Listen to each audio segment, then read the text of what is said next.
Hello students, हम पढ़ रहे हैं चैप्टर सरफेस केमिस्ट्री। अपने लास्ट क्लास में हमने एडजॉर्प्शन का different types and factors affecting adsorption को खत्म कर लिया था। अपने आज के क्लास में हम पढ़ने वाले हैं अबाउट एडजॉर्प्शन आइसोथर्म्स। ओके, तो हेडिंग लिखते हैं। हेडिंग है एडजॉर्प्शन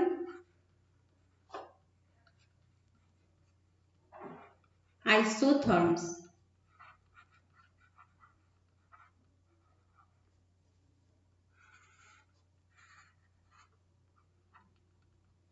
ओके, तो एडजॉर्प्शन आइसोथर्म में हम क्या करेंगे, हम यहाँ पे ग्राफ बनाएंगे। ठीक है, और ये जो ग्राफ है पहले से दो टाइप का ग्राफ है, दो साइंटिस्ट इसको लेके अपना सजेशन दे चुके हैं। पहला हम पढ़ने वाले हैं फ्रेंडलिच एडजॉर्प्शन आइसोथर्म और सेकंड है लैंगमुइर एडजॉर्प्शन आइसोथर्म। ओके, तो ये दोनों में क्या है, यहाँ पे हमें x/m एक फैक्टर है।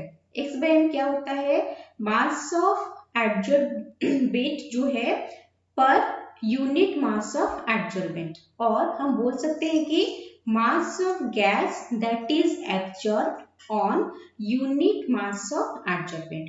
एक सरफेस है, उस सरफेस के यूनिट मास में लेंगे हम उस सरफेस के ऊपर जितना अमाउंट ऑफ गैस एब्जॉर्ब हो रहा है वो हुई हमारा x/m। ठीक है, तो लिखते हैं यहाँ पे एट कौन आइसोथर्म है। Isotherm means same, therm means constant temperature. Okay, at constant temperature the curves plotted between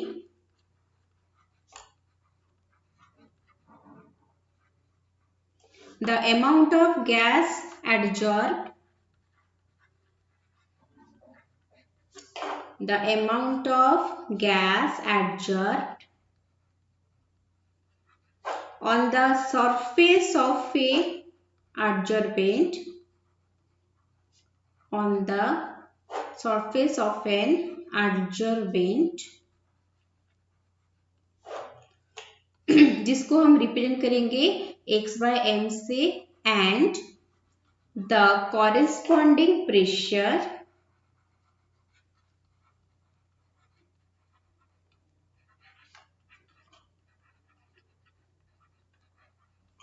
is known as adsorption isotherm।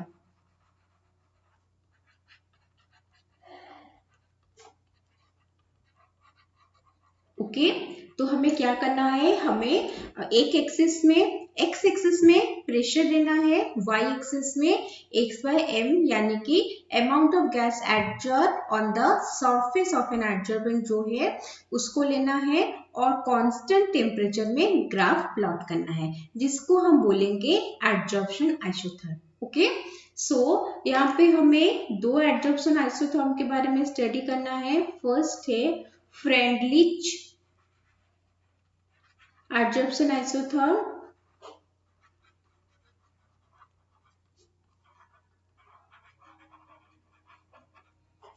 Second है Langmuir adsorption isotherm. Okay, so first वाला पढ़ेंगे हम फ्रेंडलिच एडजॉर्प्शन आइसोथर्म।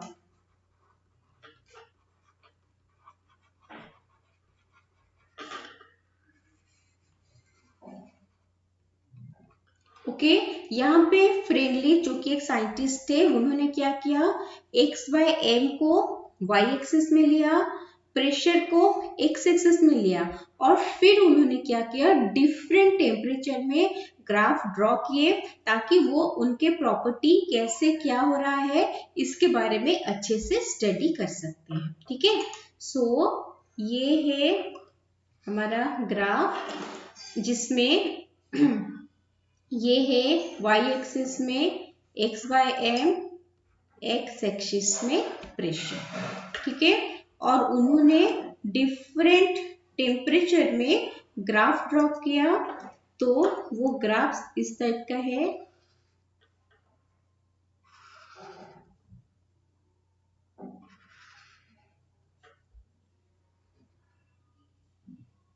ओके, ऐसे graph से जो एक पहला ऊपर का है 200 केल्विन में, नेक्स्ट है 240 केल्विन, नेक्स्ट है 273 केल्विन, ऐसे डिफरेंट टेम्परेचर में उन्होंने ग्राफ को ड्रॉ किया।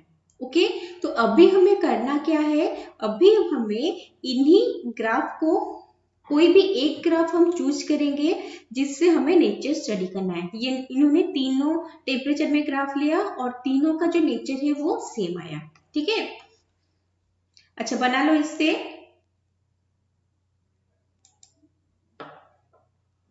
हो गया। नेक्स्ट यहाँ पे हम क्या करेंगे, यहाँ पे वही ग्राफ ड्रॉ करेंगे लेकिन थोड़ा अच्छे से, थोड़ा बारीकी से इन चीजों को देखेंगे। एक्स बाय एम है, वाई एक्सिस में प्रेशर जो है वो है एक्स एक्सिस में। ओके, देखो यहाँ पे जो ग्राफ है, मतलब जो ग्राफ उन्होंने ड्रॉ किया था वो कुछ इस टाइप का ग्राफ है। ठीक है, मेरा थोड़ा इतना अच्छे से नहीं हुआ, यहाँ से यहाँ तक स्ट्रेट होगा, फिर थोड़ा कर्व होगा, फिर यहाँ से ये स्ट्रेट लाइन जैसा होगा। ठीक है, तो ये जो है ये हमारा डिफरेंट टेम्परेचर के ऊपर, यहाँ पे सेम टेम्परेचर, एक ही टेम्परेचर में लिया गया है तो डिफरेंट प्रेशर के ऊपर है। तो यहाँ से यहाँ तक अगर हम लेंगे तो इसको हम मान सकते हैं लो प्रेशर है, यहाँ से यहाँ तक मिडिल प्रेशर, और फिर ऊपर का जो सीधा लाइन है वो है हाई प्रेशर जोन। तो ये हो गया लो प्रेशर, ये है हमारा हाई प्रेशर, और बीच में रहा इंटरमीडिएट प्रेशर। ओके, तो अभी क्या हो रहा है देखेंगे।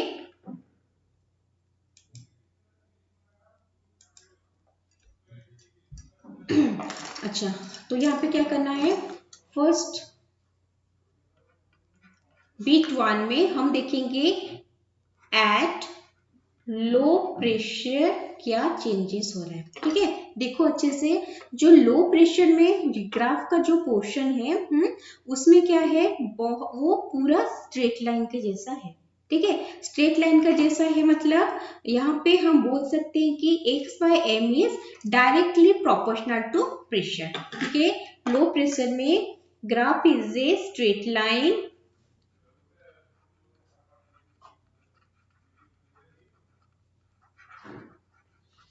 Graph is a straight line. ठीक है, इसका मतलब x बाय एम जो है that is directly proportional to pressure.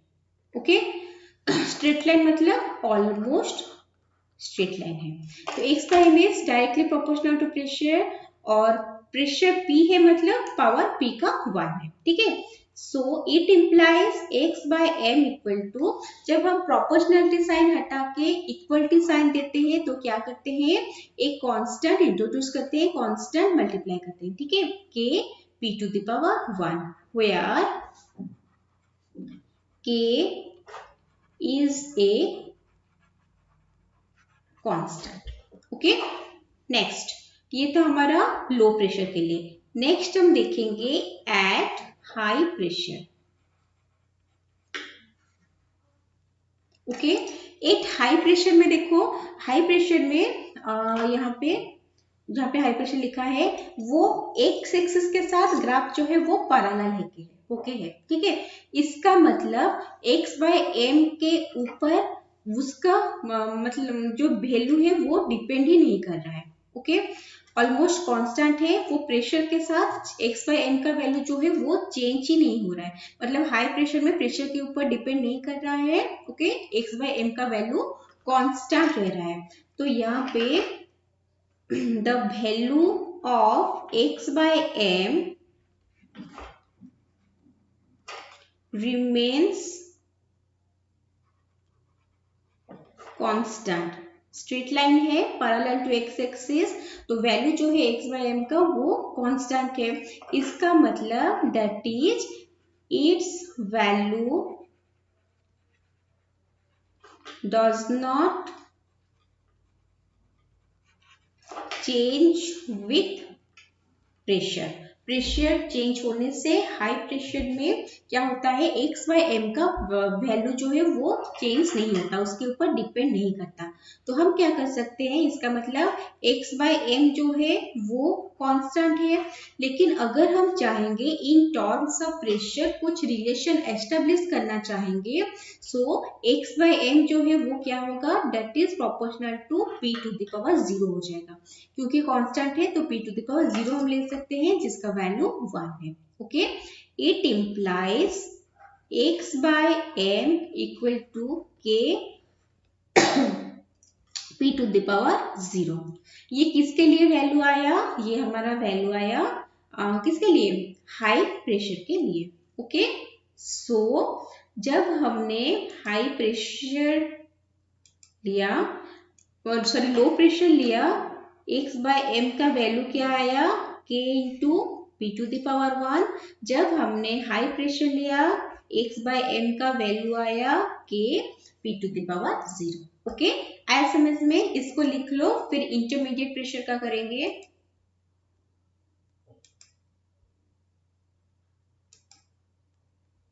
हो गया। नेक्स्ट अभी देखेंगे intermediate pressure at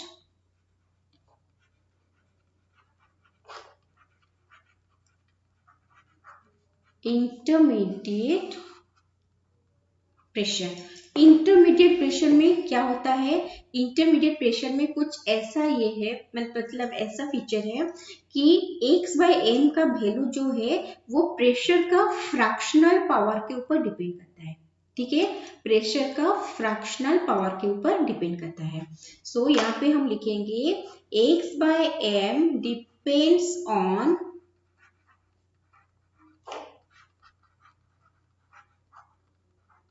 fractional power of pressure. Okay, fractional power of pressure मतलब हम यहाँ पे लिख सकते हैं x by M proportional to p to the power 1 by m। Fractional power बोले हैं तो p to the power n by m, where n is a whole number. ठीक है, n is a whole number. Okay, next ये इसको अगर हम equal to करेंगे x by M equal to k into P to the power 1 by m, जहाँ पे n जो है वो एक होल नंबर है, एक कांस्टेंट है। ठीक है, और यहाँ पे जो n का वैल्यू है, मोस्ट इंपोर्टेंट थिंग, ये जो n का वैल्यू वो हमें कैसे पता चलेगा, n का वैल्यू जो है वो डिपेंड करता है कि हम क्या एडजॉर्बेंट और क्या एडजॉर्बेट ले रहे हैं। Okay, value of n depends on, value of n depends on nature of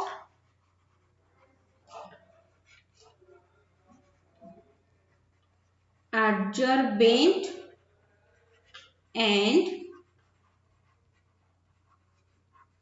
adsorbate। Okay, तो आया समझ में क्या क्या हो रहा है कहाँ पे।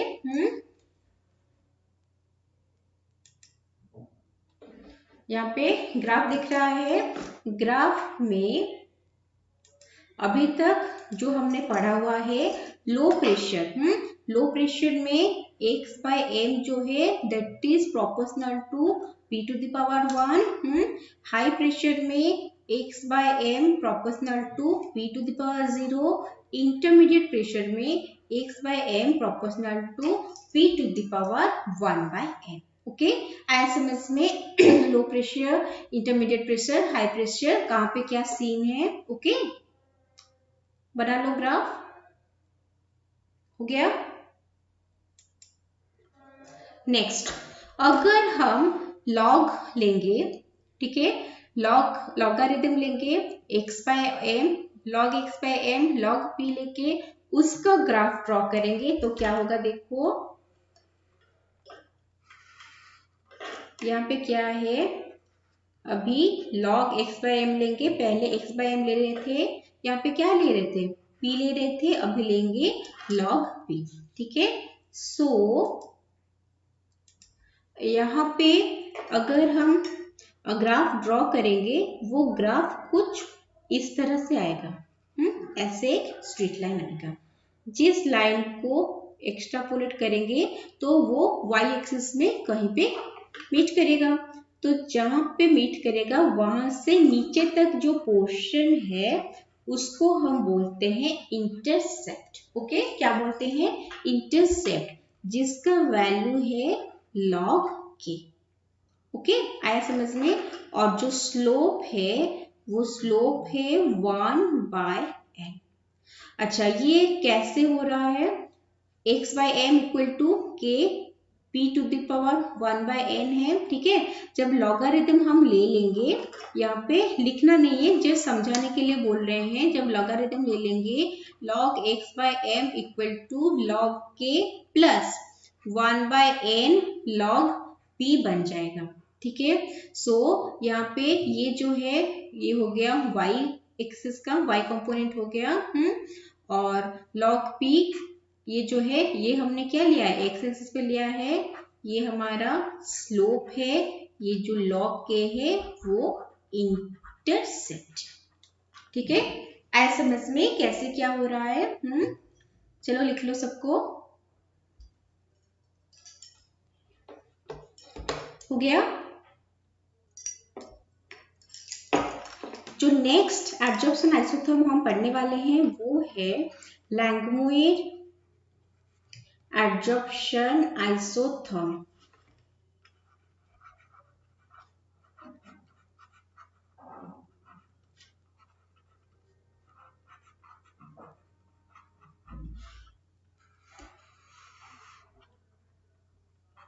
लैंगमुइर एडजॉर्प्शन आइसोथर्म क्या है? वो उन्होंने एक थियोरेटिकल मतलब थियोरेटिकल एडजॉर्प्शन आइसोथर्म के बारे में बोला था। उन्होंने प्रैक्टिकली ग्राफ नहीं बनाया था। ठीक है, अपने कुछ एडजम्पशन से उनके ऊपर बेस्ड करके उनका जो है उन्होंने एक एडजॉर्प्शन आइसोथर्म के बारे में सजेस्ट किया था। ठीक है, इसे किसने किया था? लैंगमुइर ने किया था। लैंगमुइर में 1916 में किया था। वो एक थियोरेटिकल आइसोथर्म है। ओके, थियोरेटिकल ग्राफ है जिसमें उन्होंने कुछ एजम्पशंस लिए थे। क्या क्या एजम्पशन था? जो फर्स्ट एजम्पशन था वो था कि जो गैस एडजॉर्ब हो रहा है, हम ये मान के चल रहे हैं कि हमारे पास एक सरफेस से एक एडजॉर्बेंट है, उसके ऊपर गैस आके एडजॉर्ब हो रहा है। ओके, तो उनके हिसाब से जो गैस एडजॉर्ब हो रहा है वो आइडियली बिहेव करना चाहिए। ओके, फर्स्ट पॉइंट है the gas should behave ideally। Gas ideally behave करना चाहिए। ओके, नेक्स्ट उन्होंने बताया कि जो गैस का एडजॉर्प्शन होगा वो एक मोनोलेयर फॉर्मेशन करेगा। ठीक है, सरफेस के ऊपर एक सिंगल लेयर वो फॉर्म करेगा। ओके, क्या लिखेंगे? Only a monolayer is formed by the adsorbed gas।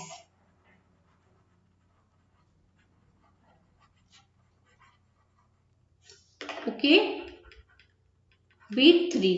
Third point क्या था? उनके हिसाब से जितना भी एडजॉर्प्शन साइट्स है, जहां जहां पे भी गैस मॉलिक्यूल्स एडजॉर्ब हो सकते हैं उसको हम एडजॉर्प्शन साइट्स बोल रहे हैं। ठीक है, तो जितना भी एडजॉर्प्शन साइट्स है वो सारे इक्विवेलेंट है। ओके, वो सारे सेम टाइप का है, दे आर इक्विवेलेंट। और गैस एडजॉर्प्शन जो होगा, जो गैस एडजॉर्प्शन होगा वो डिपेंड नहीं करता कि कितना साइट ऑक्युपाई हुआ है, कितना साइट मतलब कितना साइट ऑक्युपाई है उसके ऊपर वो डिपेंड नहीं करता। ठीक है, वो आता है उसका एडजॉर्प्शन होता है। ओके, सो यहाँ पे हम लिखेंगे every adsorption site is equivalent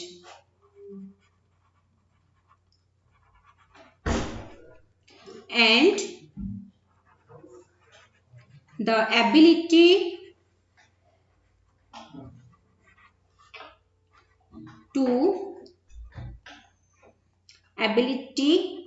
of a particle to bind is independent of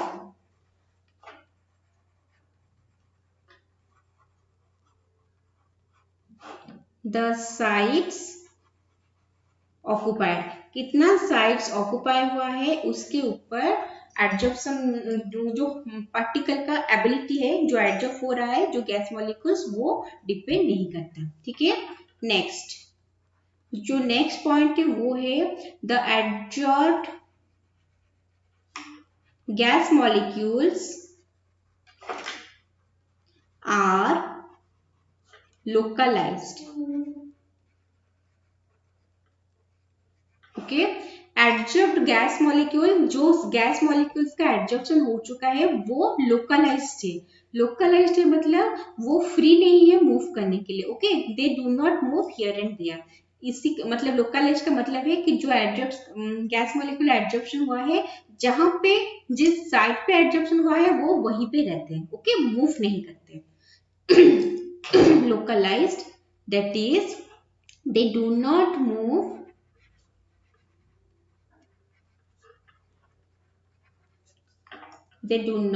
move around on the surface के ऊपर वो मूव नहीं करते. ओके.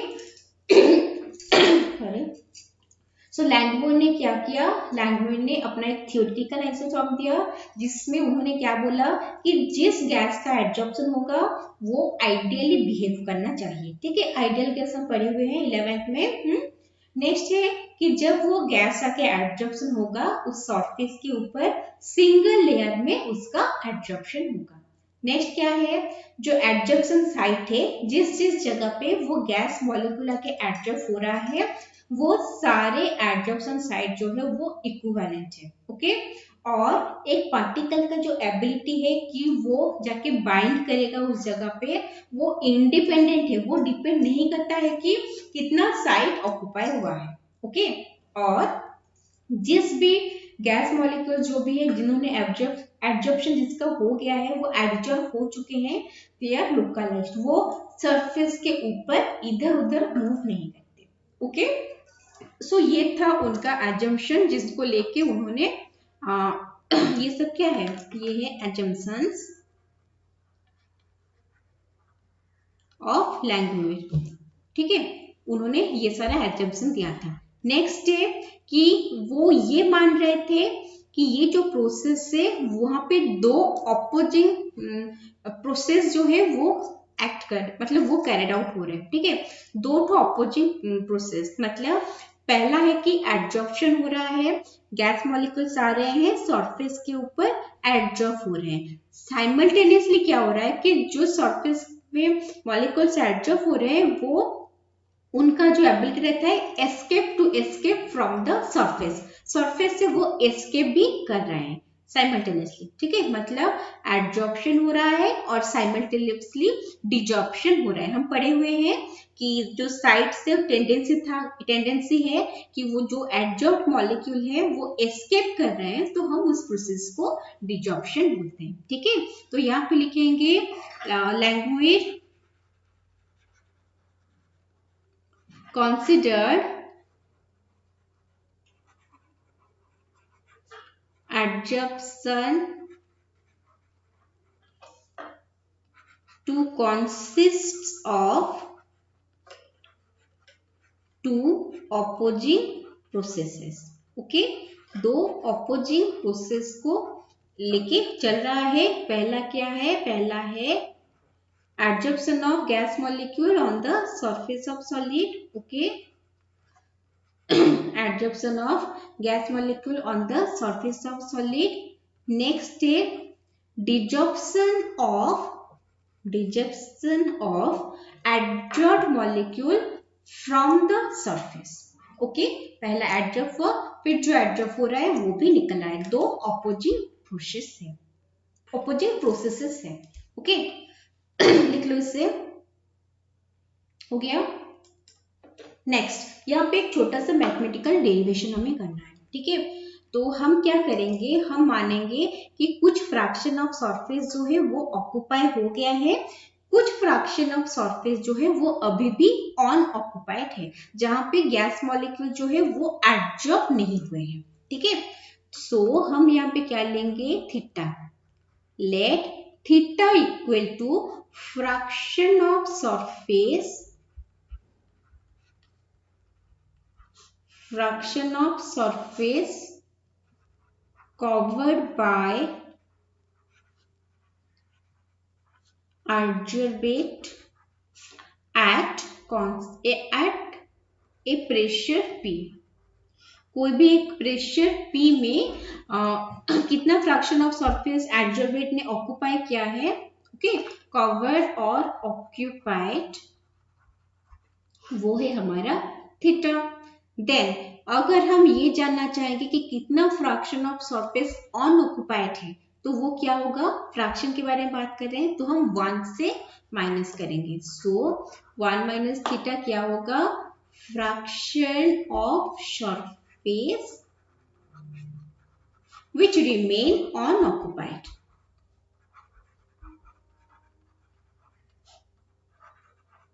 ओके, तो थीटा क्या है, 1 माइनस थीटा क्या है, ये समझ में आ गया अच्छे से। नेक्स्ट है रेट ऑफ एब्जॉर्प्शन जो है, रेट ऑफ एब्जॉर्प्शन वो डिपेंड करता है कि कितना स्पेस हमारा क्या है ऑक्युपाई हुआ है, okay. Rate of absorption rate of absorption किसके ऊपर डिपेंड करता है, कितना सरफेस हमारा अनऑक्युपाइड है। अगर ज्यादा साइट अनऑक्युपाई है, ज्यादा जगह खाली है, तो जल्दी जल्दी एब्जॉर्प्शन होगा, मतलब रेट ऑफ एब्जॉर्प्शन जो है वो इंक्रीज होगा, ओके। अगर बहुत सारे साइट्स ऑक्युपाई हो गए हैं, कम साइट से बाकी बचे हैं, तो रेट ऑफ एब्जॉर्प्शन भी कम ही होगा, क्योंकि मोनोलेयर फॉर्मेशन करना है, तो जितना बचा हुआ है वही फिल अप होगा, तो रेट ऑफ एब्जॉर्प्शन कम हो जाएगा। So rate of absorption depend on proportional to 1 minus theta into P, okay. Rate of absorption is proportional to 1 minus theta into P, that is equal to, अगर हम proportionality sign हटा के equality sign लाते हैं तो क्या करते हैं, एक कांस्टेंट मल्टीप्लाई करते हैं, okay. That constant is k1, so k1 into 1 minus theta into P, okay, हो गया। नेक्स्ट, ये तो एब्जॉर्प्शन के बारे में हो गया। नेक्स्ट और भी एक प्रोसेस चल रहा है, ऑपोजिंग प्रोसेस, उसका नाम क्या है, डिजॉर्प्शन। तो रेट ऑफ डिजॉर्प्शन वो कितना, किसके ऊपर डिपेंड करेगा, ऑपोजिट है तो वो डिपेंड करेगा कि कितना प्लेस ऑक्युपाई हो गया है। ज्यादा ऑक्युपाई हो गया तो ज्यादा मॉलिक्यूल निकलेगा, ठीक है। कम ऑक्युपाई है तो कम मॉलिक्यूल उसको छोड़ के जाएगा सरफेस को। आया समझ में। अगर ज्यादा मॉलिक्यूल है, क्या ऑक्युपाई है, ज्यादा साइड्स में मॉलिक्यूल्स है, सो उनका ज्यादा टेंडेंसी रहेगा निकलने के लिए। अगर कम साइड्स ऑक्युपाई है तो उनका निकलने का टेंडेंसी रेट जो है वो कम रहेगा, ठीक है। Rate of desorption is proportional to theta, desorption is proportional to theta, okay. That is equal to, proportionality sign हटा के इक्वालिटी साइन देंगे तो k2 इंटू थीटा, जहाँ पे k1 भी एक कांस्टेंट है, k2 भी एक कांस्टेंट है, हो गया। नेक्स्ट, अभी एब्जॉर्प्शन हो रहा है, इनिशियली काफी सारे स्पेस जो है वो खाली थे, काफी सारे साइड्स खाली थे, तो वहां पे आके गैस मॉलिक्यूल्स ने एब्जॉर्प्शन किया। फिर जब कुछ अमाउंट का कुछ साइड्स ऑक्युपाई हो गए, फिर उन्होंने क्या किया, वो स्पेस को छोड़ के, उस सरफेस को छोड़ के वो चलने लगे, ओके। मतलब डिजॉर्प्शन स्टार्ट हो गया। इनिशियली पूरा जगह खाली था तो रेट ऑफ एब्जॉर्प्शन ज्यादा था, ओके। जब स्पेस ऑक्युपाई होने लगा हुआ है तब क्या होगा, जब स्पेस ऑक्युपाई हो रहा है तो रेट ऑफ एब्जॉर्प्शन धीरे धीरे डिक्रीज होगा, ओके। नेक्स्ट ऑपोजिट देखेंगे, जब पूरा स्पेस ऑक्युपाई होगा तो रेट ऑफ डिजॉर्प्शन जो है वो ज्यादा होगा, क्योंकि जितना ज्यादा भर रहा है उतना स्पीड से वो निकल सकता, उतना स्पीड से नहीं, उनका निकलने का रेट जो है वो भी ज्यादा होगा। तो इनिशियली रेट ऑफ एडजॉर्प्शन ज्यादा होगा क्योंकि जगह खाली है, उस टाइम में डिजॉर्प्शन नहीं होगा। जब कुछ जगह ऑक्यूपाई होने लगेंगे फिर वो मॉलिक्यूल एस्केप करना स्टार्ट करेंगे, तो धीरे धीरे रेट ऑफ डिजॉर्प्शन इंक्रीज होगा। Okay, next, rate of adsorption starting में ज्यादा था, धीरे धीरे कम हो रहा है क्योंकि जगह फिलअप होता जा रहा है। रेट ऑफ डिजॉर्प्शन स्टार्टिंग में कम हो रहा था, धीरे धीरे बढ़ रहा है, क्यों? क्योंकि जगह फुल है तो ज्यादा मॉलिक्यूल जा पाएंगे निकल के। ओके, तो धीरे धीरे रेट ऑफ एडजॉर्प्शन कम हो रहा है, रेट ऑफ डिजॉर्प्शन ज्यादा हो रहा है। सो एक ऐसा स्टेट आएगा जहां पे रेट ऑफ एडजॉर्प्शन और रेट ऑफ डिजॉर्प्शन जो है वो दोनों इक्वल हो जाएंगे। ओके, उस स्टेट को हम क्या कहेंगे? उस स्टेट को हम इक्विलिब्रियम कहेंगे। आया समझ में? So at adsorption equilibrium,